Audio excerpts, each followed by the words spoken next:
ডাকসু নির্বাচন উপলক্ষে ৯ সেপ্টেম্বর মঙ্গলবার পুরো দিন বন্ধ থাকবে ঢাকা বিশ্ববিদ্যালয়ের মেট্রো স্টেশন। এই তথ্য নিশ্চিত করেছেন ডিএমটিসিএল এর ব্যবস্থাপনা পরিচালক ফারুক আহমেদ। তিনি আরও বলেন, ডাকসু ও হল সংসদ নির্বাচনে নিরাপত্তা নিশ্চিত করতে মেট্রো রেল কর্তৃপক্ষকে আনুষ্ঠানিকভাবে অনুরোধ করে ঢাকা বিশ্ববিদ্যালয় কর্তৃপক্ষ।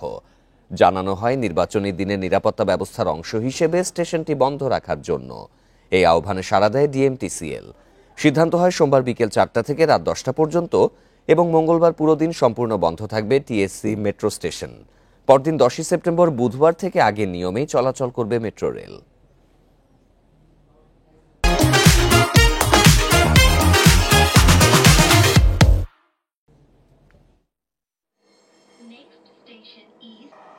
আগে যেভাবে করতো প্রতি টাইমে হরতালের টাইমে ভবন যেতে হবে ওইভাবে আবেদন করছে একটা সার্টেন টাইমের জন্য বন্ধ রাখার জন্য।